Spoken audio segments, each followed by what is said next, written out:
ya kalau habis aku mau ikut lagi ya. Hai semua, Assalamualaikum. Ketemu lagi dengan Tampi Suminar. Di video kali ini aku mau mengajak kalian cara membuat kue kesukaan si bocil. Kue ini sangat mudah, tanpa diopen, tanpa dikukus-kukus, dan yang pasti si bocil nggak bakalan bisa nolak. Tanpa berlama-lama langsung aja kita ke cara pembuatannya. Siapkan 1 bungkus roti mari atau roti crackers gitu, lalu kita haluskan, terserah mau ditumbuk-tumbuk atau mau dicoper kayak aku gini. Yang penting rotinya bisa halus.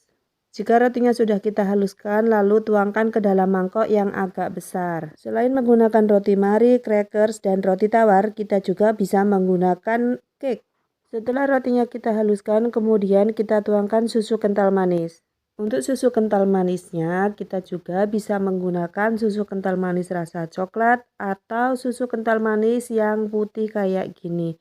Itu tergantung selera, sesuaikan dengan keinginan saja. Teman-teman pasti sudah tidak asing lagi dengan kue rumbol. Kue rumbol adalah kue bola-bola kecil yang dilapisi coklat dengan rasa yang sangat legit dan manis, rasanya enak, dan yang pasti bukan si bocil aja yang doyan. Jika susunya sudah kita tuangkan ke dalam baskom yang berisi mari yang telah kita haluskan tadi, lalu kemudian diaduk-aduk. Sebenarnya rumble ini kue manis yang berasal dari Jerman.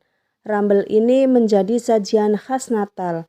Seperti namanya, rumble mengandung alkohol. Karena untuk pembuatan rumble ini di negara asalnya menggunakan rum. Rum adalah sejenis minuman beralkohol yang kandungan alkoholnya sekitar 40%. Namun di sini kita akan membuat rumble yang tidak memakai alkohol sama sekali ya teman-teman. Namun rasanya tetap enak dan legit. Kembali ke pembuatan kue, setelah susunya kita tuangkan di atas kue atau di atas mari yang sudah kita haluskan tadi, lalu kita aduk-aduk sampai tercampur rata dan bisa dipulung. Caranya, ambil adonan lalu bulatkan sebesar kelereng. Bulatkan semua adonan sampai semua adonannya habis, lalu sisihkan. Jika saat membulatkan adonan ini tangan kalian itu sudah mulai lengket, lalu cuci kembali tangan kalian, baru kalian itu membulatkan lagi. Karena memang kan di sini kita memakai susu kental manis ya teman-teman. Jadi ya memang adonannya itu agak sedikit lengket, namun tidak lengket banget. Maka di penggunaan susunya tadi hanya untuk menyatukan adonan sampai bisa dipulung saja. Jika semua adonannya sudah selesai kita bulatkan, lalu kita akan menyiapkan mesoseresnya. Ini sebagai lapisan luarnya.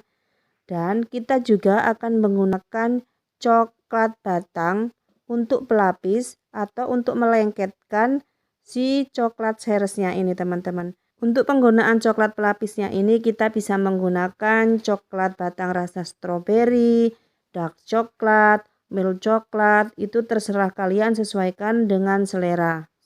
Sebelum kita gunakan coklat batangnya, ini wajib banget kita lelehkan dulu ya teman-teman.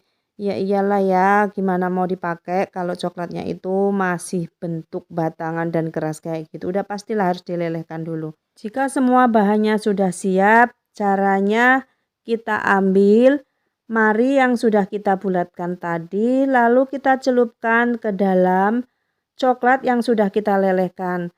Kemudian kita masukkan ke dalam mesoseres.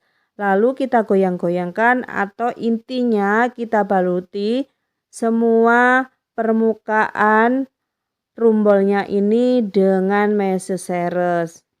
Untuk menggunakan coklatnya di sini aku pakai tangan aja ya teman-teman, karena aku nggak mau coklatnya itu terlalu banyak meleleh di kuenya. Nanti saat kita masukkan kuenya itu ke dalam seres, itu bakalan meleleh kemana-mana dan seresnya itu jadi nggak cantik lagi gitu teman-teman. Jadi aku hanya menggunakan seperlunya saja. Dan jangan harap kalian kalau bikin kue ini ada si bocil, jangan harap kue kalian itu akan utuh. Ini bocil aku dari awal aku bikin ini sudah nyomot-nyomotin dan sampai selesai tetap aja keluar masuk bolak-balik sambil goyang-goyangin kepala, dan mukanya itu happy banget gitu teman-teman. Dan inilah ya teman-teman, kalau kita bisa bikin makanan sendiri itu luar biasa, karena anak-anak kita juga bisa menikmati dan kita juga bisa tahu bahan apa saja yang kita gunakan.